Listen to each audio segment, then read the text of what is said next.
afternoon, everybody. Welcome to Women in Midlife. Today, we are very, very honored to have Dr. Jerry, who is a naturopathic nutritionist that has given his time to talk to us. So stay tuned, don't go anywhere, and we'll be back soon.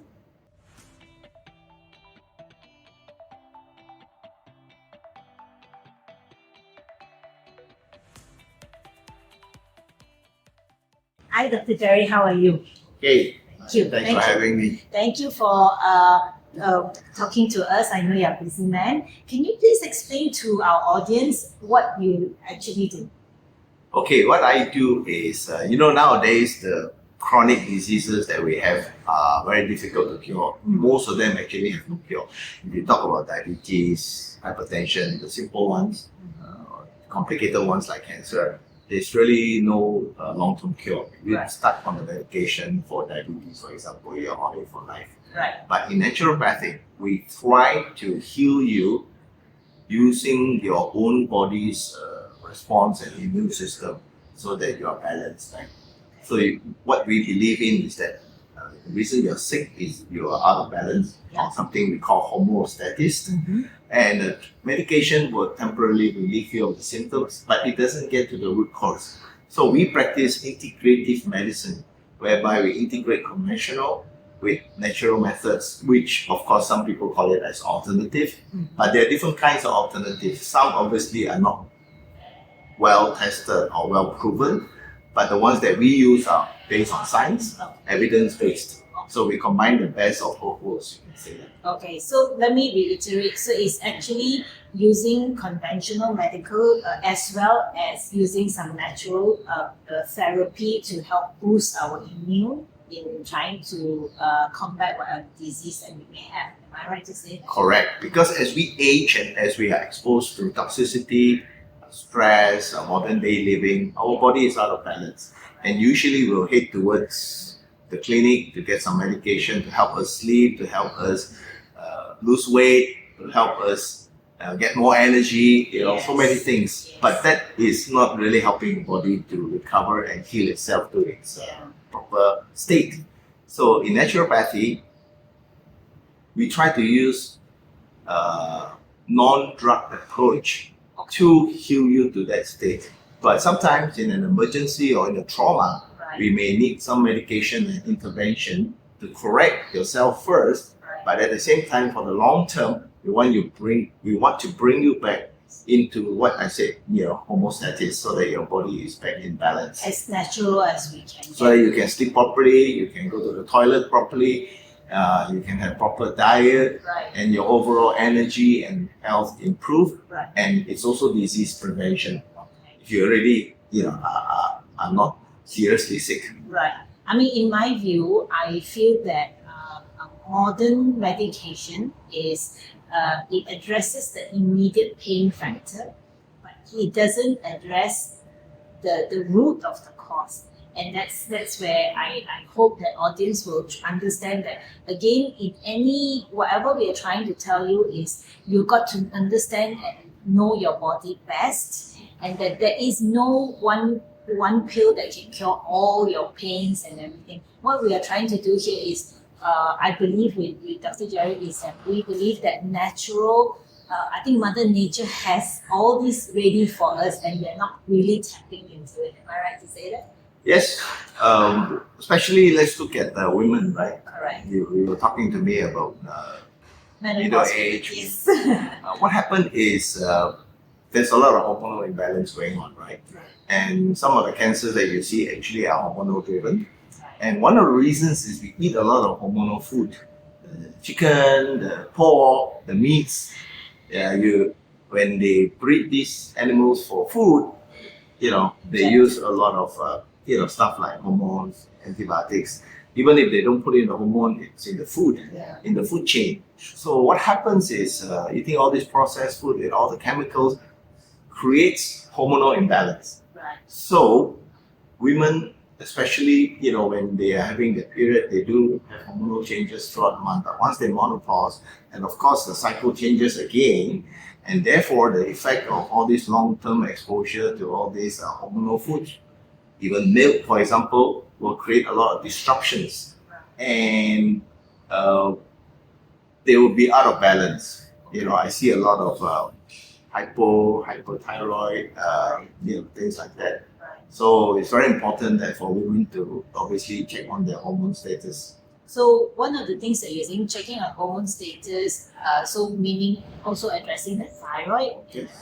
and getting that identified to find the best way to cure yourself, right? What about diet? And okay, we talked a lot. I mean, in today's day and age, there's a lot of diet, about organic, going vegan, and vegetarian. The problem is organic food is still very expensive. And now that we are just post-COVID with high inflation, what are the best things that we can do for ourselves if, let's say, we don't change too much status quo the way we eat? What is the little changes that we can do to help us transition? Obviously, diet is one of the risk factors that affects our health, besides a lot of other things, right? So, in the past, we tend to eat healthily because things were grown from the farm using natural means. Right. We use a chicken manure or Yeah. fish water, Yes. things like that. But today, for speed, for efficiency, for industrial production, everything is Hormone, faster, mass chemical. produced. Yes. Right? So they can't afford to use all these natural things. And even if you grow something natural or organic, your neighbors could be polluting the soil and the water system. So some truly organic may not be organic at all. So you have to practice smart eating. When I say smart eating means you've got to understand which food has the most pesticides and herbicides. Obviously, the first rule of thumb is to eat food closest to you. Meaning, if you've got a farmer or kampong next to you that you know that he supplies bananas or he supplies chicken, then obviously that's your first source. Versus buying some expensive turkey that has to be flown in and shipped from miles away. Right. So distance is one factor. The other factor is you don't have to be organic all the way. Some food you can wash with basically there are a lot of cleaners. You can use ozone, you can use baking soda, you can use vinegar, you can use salt to at least get rid of most of the pesticides and the herbicides, right? Okay. A good wash is good enough. Okay, a good wash, you can use even apple cider vinegar, a dash of it, Right. and baking soda, which I do, and that helps to remove, instead of adding more chemical to wash off your vegetables as well. Correct.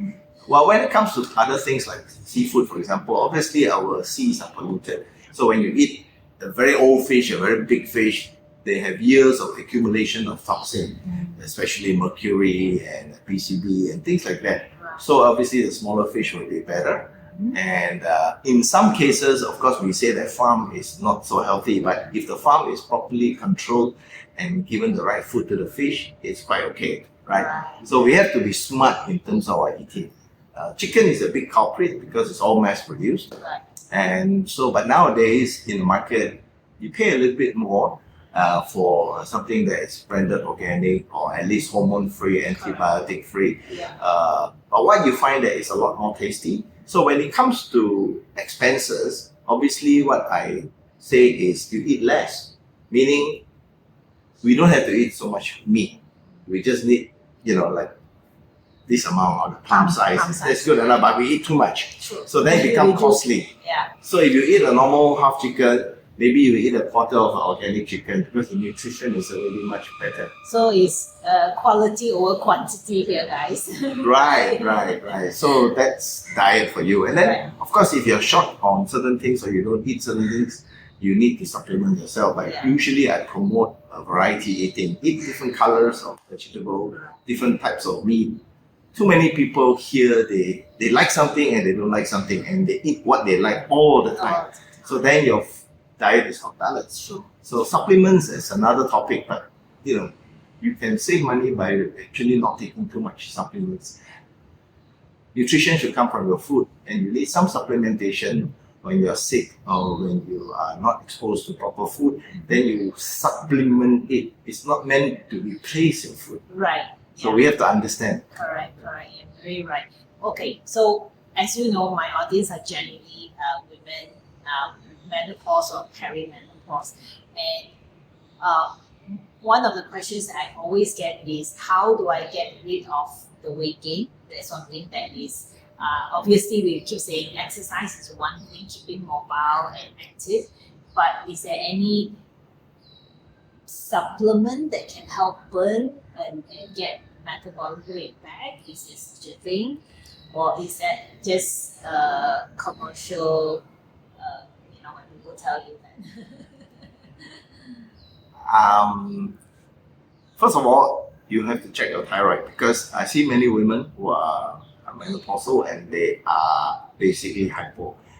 Because the thyroid is like our engine, right? If you're hyper, you will get hungry all the time, you burn very fast. Right. If you're hypo, you put on weight even when you breathe, I got a lot of women tell me that, I don't eat anything and yet I'm heavier, Yes. every day. Yeah. So yes, because whatever you do eat is immediately retained and stored.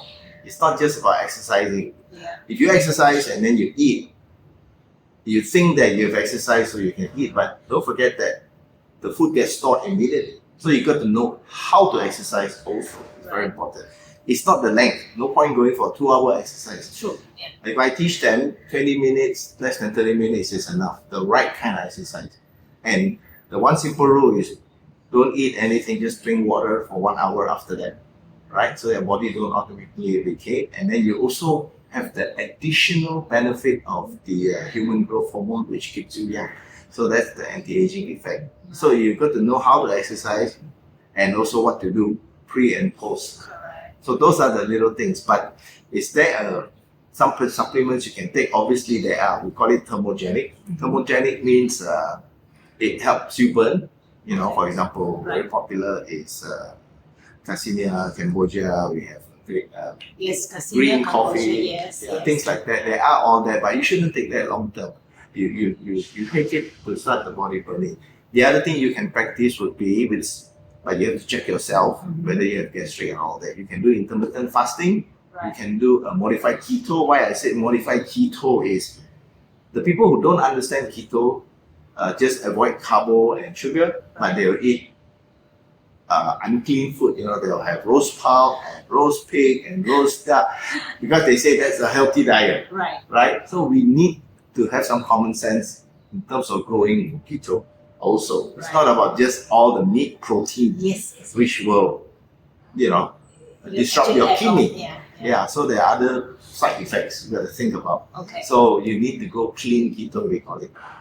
So in your practice, do you also probably look at the herbal, the Chinese herbs and things like that? Because I've gone and actually tried to study more on this, like things like the dong guai and ginseng and all that. So in our old days when my mom and dad my mom used to make all these soup, and I remember growing up all these soups that we used to take. Would that be a good base to start taking care of yourself, especially when you're going through that phase of menopause and that energy and getting your hormones back to gear again? I'm not an expert on TCM, which is traditional Chinese medicine, but I do have colleagues, friends that I refer cases to. Right. Basically, in Chinese, which is a lot older than allopathic. Allopathic are our conventional medicine. They are one of the oldest, together with Ayurvedic, Yes. Indian. So all these practice natural, but to go into that field of study is is something something else. else. Yeah. So I know about it, and for people who choose it, I will do it. But most of the scientific studies that I work with are Western based. Right. So, for example, you want to see the benefit of cinnamon, Yeah. or you want to see the benefit of curcumin, Oh, yes. which you can say that is Ayurvedic, Yeah. but at the same time, there are scientific studies based on it. True. So, anything that has scientific study, even like ginseng, are the things that I work with. Right. Okay. So Now I understand. so the Ayurvedic things and the Chinese herbs that are used that don't have scientific studies, I usually avoid it because it's very hard to rely on what my grandmother said. Correct. So True. those to me are not scientific enough. But having said that, I know China is institutionalizing a lot of the herbal Yes. and doing a lot of science study on different That's herbs. right. Very famous, ashwagandha. Excellent. That's all gone into the Western world as well. Right. So those famous ones that I do work with. Okay. So basically, that's why we are integrative medicine. We look at things holistically. Right. People like to use the word holistic health, which is important. It starts from how you sleep, how you go to the toilet, how your mental state is, how your spiritual state is, and including your surrounding. So for me to start advising or treating someone, I need to spend an hour or two to create a case history, Okay. because you need to go back and understand, where it came from, and then we rely on this. Yeah, I totally agree, and I try to pinpoint this to all our listeners is that there's no one solution, and it is a holistic.